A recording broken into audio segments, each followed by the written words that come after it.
Good morning and welcome to our next story time. Today's book is Talking Eagle and Lady of the Roses, the story of Juan Diego and Our Lady of Guadalupe, which was written by Amy Cordova and Eugene Galagli. And this is one of our favorite books to read in the winter time around Las Posadas and Christmas and winter solstice.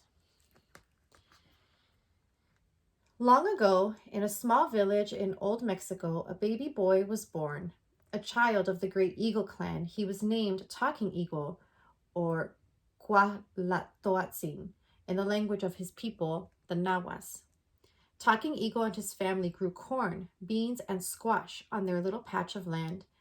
When Talking Eagle wasn't hoeing and digging the good earth, he helped his father weave sturdy sleeping mats made of the maguey cactus. The villagers all agreed that Talking Eagle fit his name. He was a kind boy and a dreamer of visions, and like the eagle, he could rise above and see things that others could not. He loved to wander alone among the hills and was always the first to greet the dawn, to find the newborn fawn in the secret resting place and the first tender green sprouts of springtime. In the dew-dappled light of the early morning, before the scorching summer days began, Talking Eagle gathered the wild and glorious roses of Castilla that dotted the hillsides near his village. Whenever a neighbor became ill or sad, Talking Eagle was there to give comfort. From the little pouch he wore around his neck, he took healing herbs, remedios, and made a tea that would soon bring the sick person back to health and happiness. Talking Eagle grew to be a fine young man.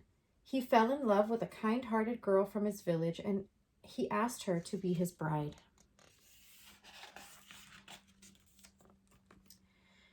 Many years before, from faraway land of Spain, men in long robes who called themselves Brothers of St. Francis came to the land of the Nahuas. They brought them lovely roses of Castilla that now bloomed all over the hillsides, and they told wondrous stories of the Son of the great Creator, the one they called the Lamb, who gave his life to save the people of earth. The holy stories etched deep and vivid pictures in Talking Eagle's mind. Talking Eagle and his wife became faithful followers. They received new names that would mark their place in the flock of the Lamb. Talking Eagle became Juan Diego, and his wife became Maria Lucia, Mary of the Light, in honor of the blessed mother of the Savior.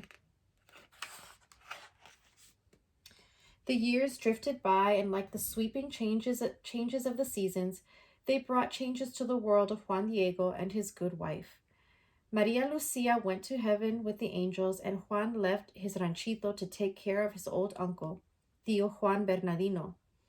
Every morning, Juan Diego awoke with the sun, put on his tilma, his cloak made of cactus fiber, and headed out to walk many miles over the rocky hills to hear the sacred stories of the long robes and to pray. On this December morning, snow laced the high peaks. The icy wind had a snapping bite.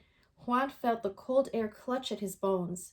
He folded his arms tightly inside his tilma to keep warm. Overhead, a lone eagle spiraled in the blue sky. As Juan rounded the little hill of Tepayac, he stopped short in his tracks. He rubbed his eyes in wonder. What a funny old man I am. The years are playing tricks on my eyes. Above the hill to the east lingered a glowing cloud arched by a shimmering rainbow. The delicate scent of roses filled the air, and sweet songs of summer birds surrounded Juan and filled his head. So delicious was the scent, so enchanting and bright was the singing, that Juan became dizzy with joy. But then something else made Juan's eyes open wide. He heard someone call his name. From the cloud before him appeared a radiant young woman dressed in a flowing gown the color of wild Castilla roses. Around her delicate shoulders and head, a rebozo, a shawl, the resplendent turquoise of the quetzal bird, flickered with the sparkling stars of heaven.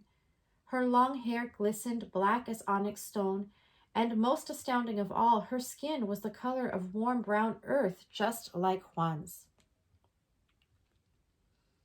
Behind her, streaming golden rays of the sun illuminated her magnificence. All around, the rocks and plants glimmered in miraculous rainbows and delicate hues of spun gold. In a voice that can only compare to how angels must speak, the beautiful lady called to him, Juanito, Chocoyote, my dear little son, you are my messenger to the leader of the long robes, the bishop. You must tell him to build a house of prayers on this very hill, so that in it I may show my love and my mercy, my help and protection to you and to all people who call on me in their sorrow. Juan's feet flew like the wings of an eagle. His heart was wildly beating drum when he arrived at Bishop Zumagarra's house.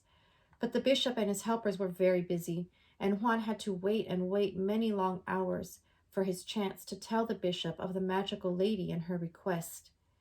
Finally, Bishop Zumarraga and his helpers listened, but only half-heartedly. When Juan was finished, they shook their heads at his fantastic tale.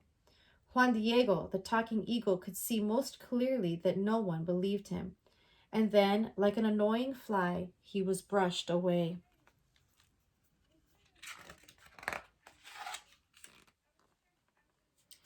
Juan felt the full weight of his failure. His steps were heavy as he returned to the hill where the lady waited. You must go back to the bishop again, Juanito. Tell him it is Mary, the Mother of God, who sent you. Please, dear lady, send someone else, someone important, to tell the bishop, Juan sobbed. No one believes me. I'm not educated in their ways. I am nobody. For that very reason, dearest son, I have chosen you. All of my children are precious to me. Her smile was the light of the rising sun.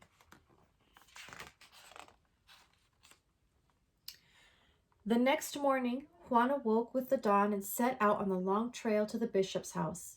He again explained the lady's request to the bishop. Now Bishop Zumarraga was losing patience with Juan and his incredible tale. He told Juan that proof was needed. If the lady is truly who she says she is, she must give him a sign. On his way home, Juan circled the little hill of Tepayac, and there the lady was waiting for him. Juan told her the bishop's demand for a sign that would prove to him that Juan was telling the truth. Again, Juan begged her to find a better messenger, one whom the bishop would believe. The lady listened quietly to Juan and then told him to return the following day for the proof the bishop so desired. It was evening when Juan arrived home at last, only to find his Tío Bernardino burning with fever. This time, Juan's healing teas had no effect. In the morning, knowing that the old one was near death, Juan did not intend to visit the lady as he had promised. Instead of going up to the hill, he hurried toward the village to bring a holy long robe to pray over his beloved Tío. But just as Juan turned away from the hill, there again appeared the beautiful lady. Chocoyote mío, my little son, where are you going? She called to him. What road is this that you are taking? Once again, she listened with compassion to Juan's apologies. Listen, my son, to what I tell you now. Do not fear your uncle's illness. Are you not under my protection? He will not die, as he is well even now. And this was true, as Juan learned later when he returned home. And so, Juanito, now is the time for the bishop's proof. Come, let us gather my roses. Roses in December? Anyone could see that roses would not be blooming on the mountains in December.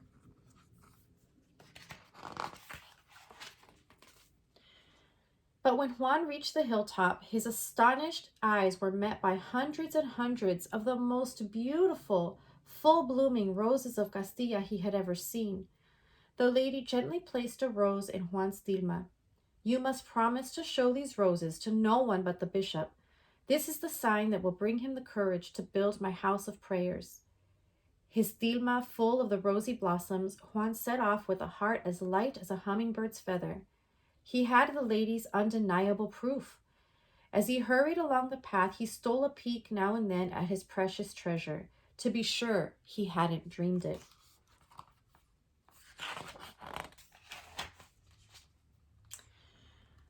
When Juan arrived at the bishop's house, he was met by the unfriendly stares of the bishop's helpers. The scent of roses filled the air. Aha! The helpers saw that Juan carried something in his tilma. Did he have the roses? They tried to force open his tilma, but Juan gripped it tightly to his chest. 3 times they tore at the tilma, but Juan held fast. On the 3rd attempt, though, they saw something melting into colors on the fibers of the tilma. Just then, amid all the noise and confusion, Bishop Zumarraga arrived. When Juan saw the bishop, he opened wide his tilma.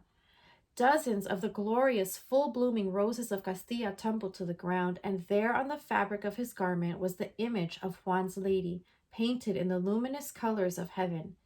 All eyes lifted to her. It was the Mother of God, Nuestra Señora, our Guadalupe. With tears streaming down their cheeks, the bishop and his helpers fell to their knees. From that day on, they became courageous and were faithful to her. Most of all, Bishop Zumarraga, who in his secret prayers had asked for the sign of roses. Over many years, the great church dedicated to Nuestra Señora Guadalupe was built by countless hands on the hill of Tepayac, and it stands there still, as a center of prayers, healing, and hope for all of Our Lady's precious children of the earth. The end.